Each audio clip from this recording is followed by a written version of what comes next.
तो दोस्तों, वो क्या ऐसी सबसे बड़ी मिस्टेक्स हैं जो हम सभी के इन्वेस्टमेंट लाइफ में हम लोग फेस करते हैं और बार बार करते हैं गलतियां वो। तो these are the 5 biggest mistakes जिनकी वजह से हम एक बहुत बड़ा मुनाफा कमाने से चूक जाते हैं और हम एवरेज रिटर्न्स पे ही रह जाते हैं। तो फ्रेंड्स, बारी बारी से हम उन्हीं मिस्टेक्स के बारे में डिस्कस करेंगे, और अगर हम उन मिस्टेक्स को समझ जाएं, रियलाइज़ कर जाएं और उस पर कंट्रोल कर लें तो डेफिनेटली तो फ्रेंड्स, ये है हमारी फर्स्ट बिगेस्ट मिस्टेक। जब मार्केट करेक्शन मोड में होता है तो हम लोग ये परेशान हो जाते हैं सोचकर कि मार्केट पता नहीं चलेगा नहीं चलेगा, अभी और गिरावट आएगी। तो इस कश्मकश में, और ये कहिए कि हमारा माइंडसेट इस तरह बन जाता है कि हमें तेज़ी नज़र आती नहीं है, हमें लगता है कि मार्केट अब बहुत देर से बढ़ेगा या बढ़ेगा ही नहीं। उस दौरान हम अपनी बाइंग को रोक देते हैं। आपने देखा होगा, आप रियलाइज़ करेंगे कि हमारे सेविंग अकाउंट में ही पैसे पड़े होते हैं, हमारे पास लिक्विड फंड्स पड़े हुए हैं, फिर भी हम लिक्विडिटी होने के बावजूद भी इन्वेस्टमेंट नहीं करते हैं। क्यों? क्योंकि टीवी चैनल्स में सभी लोग ये बोल रहे होते हैं कि मार्केट अभी और गिर सकता है, अभी गिरावट का दौर है। आप अपने पड़ोसी से बात करेंगे, अपने इन्वेस्टर्स साथ में बैठते हैं उनसे बात करेंगे, सभी ये बोल देंगे, आपका एडवाइज़र भी कह सकता है आपसे कि सर मार्केट अभी नीचे जा रहा है, अभी वेट कर लीजिए। तो वेट एंड वॉच वाली जो कंडीशन है वो मार्केट में हमेशा आपको रोकती है इन्वेस्टमेंट करने से। तो फ्रेंड्स, ये गलती कभी ना करें। नेवर स्टॉप बाइंग इन डाउन मार्केट्स। जब भी मार्केट गिरावट के दौर में चल रहे हो, आप थोड़ा बहुत पैसा ज़रूर लगाइए, क्योंकि जिन लोगों ने पैसा लगाया उस दौरान, उन्होंने पैसा जल्दी बनाया उससे। दोस्तों, दूसरा सबसे बड़ा मिस्टेक जो है वो ये है कि उस दौर, जो गिरावट का दौर चल रहा है, उसमें हम लोग इतने पैनिक में आ जाते हैं। यानी हमारे माइंड में ये चीज़ आने लगती है कि अरे हम तो बहुत ज़्यादा मार्केट में नीचे आ गए हैं, हमारे शेयर्स बहुत नीचे हो गए, ये सब खत्म हो जाएंगे, जीरो हो जाएंगे, तो क्यों ना हम सारे शेयर बेच दें और नीचे हम जब रेट आएँ तो पकड़ लें। ये बिगेस्ट मिस्टेक है सेकंड जो हम करते हैं, और जनरली सभी लोग करते हैं, कि गिरावट के दौर में अपनी स्टेक्स, जो हमारे स्टॉक पड़े होते हैं हमारे डीमेट अकाउंट में या हमारे फंड, म्यूचुअल फंड यूनिट्स पड़े होते हैं, हम उसको स्क्वायर ऑफ करना शुरू कर देते हैं, रिडीम करना शुरू कर देते हैं, बेचना शुरू कर देते हैं। तो दोस्तों, ये मिस्टेक कभी ना करें। मेरा अपना अनुभव है कि गिरावट के दौर में कभी भी माल बिना बेचें, अपना स्टॉक ना सेल करें। हो सकता है उसमें कुछ स्टॉक आपके लॉस में हो सकता है कुछ एट पार चल रहा हो जिसकी वैल्यूएशन आपके खरीदे प्राइस से बराबर हो, फिर भी आप वो शेयर ना बेचें। आप वेट एंड वॉच उस समय करें, क्योंकि आप वेट करेंगे, हो सकता है 2-4 दिन और नीचे गिरे मार्केट, लेकिन ये बता दूं आपको, एक बार जब स्टॉक बेच दिया आपने तो आप वापस रिकवर करना बड़ा मुश्किल है, क्योंकि आप फिर वही कंडीशन पर आ जाएंगे, अभी और गिरेगा और गिरेगा। तो friends, never cell any stock in down markets. ना आप म्यूचुअल फंड यूनिट बेचें, ना कोई स्टॉक बेच के पैसे निकालें। दोस्तों, मैं एक मेन बात कहना भूल गया, आपने मेरे चैनल को सब्सक्राइब नहीं किया, प्लीज़ सब्सक्राइब बटन दबाएं और मेरे चैनल को सब्सक्राइब करें। आपको अच्छी अच्छी जानकारी मैं देता रहूँगा और आपके फ़ायदे की चीज़ें इसमें बताऊँगा। तो friends, please subscribe my channel, और आपका फीडबैक मेरे लिए बहुत आवश्यक है। मुझे उसमें आपसे एक तो मनोबल बढ़ेगा मेरा, और आप कमेंट ज़रूर लिखें मेरे कमेंट बॉक्स में, और अपने फीडबैक जो भी हों, जो भी आपको बेटरमेंट करना है या किसी पर्टिकुलर टॉपिक के बारे में कोई डिटेल चाहिए, तो आप प्लीज़ मेरे कमेंट बॉक्स में पोस्ट करें। Thank you. फ्रेंड्स, थर्ड जो मिस्टेक है, बिगेस्ट मिस्टेक, वो स्मार्ट इन्वेस्टर और इंटेलिजेंट ट्रेडर्स की है। यानी उसमें हम जैसे लोगों में कुछ स्मार्ट भी होते हैं जो प्रॉम्प्ट एक्शन लेते हैं, कुछ इंटेलिजेंट भी होते हैं जो स्टडी करते हैं, उसके बावजूद भी वो गलती करते हैं। वो गलतियाँ क्या हैं? कि देखिए दोस्तों, एक बात बताऊँ आपको मैं, जब मार्केट गिरते हैं तो मार्केट गिरने के पीछे सबसे बड़ा रीज़न किसका होता है? वो किसका हाथ है? वो है इंडेक्स के शेयर्स का।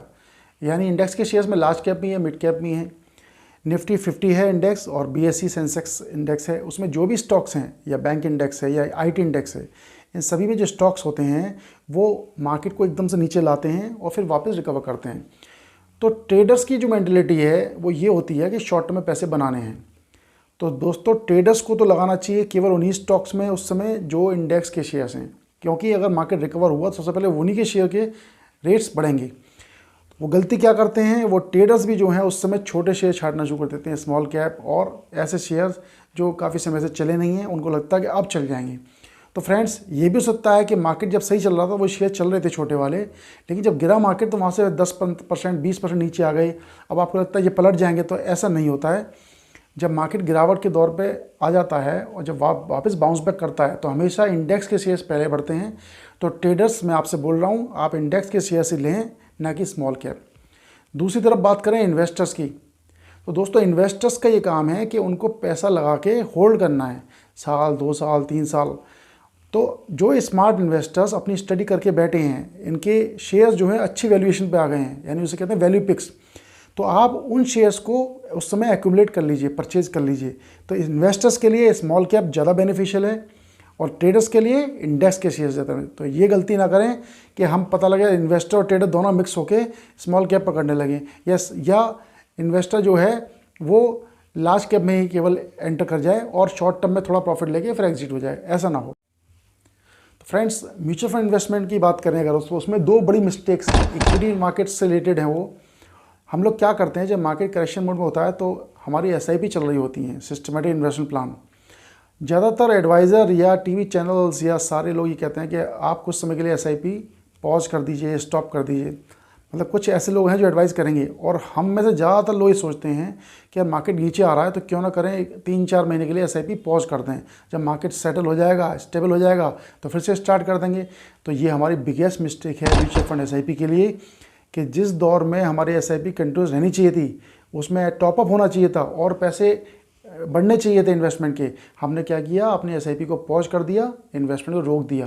तो दोस्तों, जिस दौरान मार्केट में स्टेगनेंसी थी, एनएवीज बिल्कुल फ्लैट चल रही थी, उस समय हमने इन्वेस्टमेंट रोक दिया। आने वाले समय में जब एनएवी रिकवर करेंगी तो वो लोग लूज़ कर जाएंगे जिन्होंने उस दौरान एनएवी एक्यूमुलेट नहीं की थी। तो फ्रेंड्स, एसआईपी के बता रहा हूँ, never pause SIP, never stop SIP, हमेशा उसको कंटिन्यू रखिए।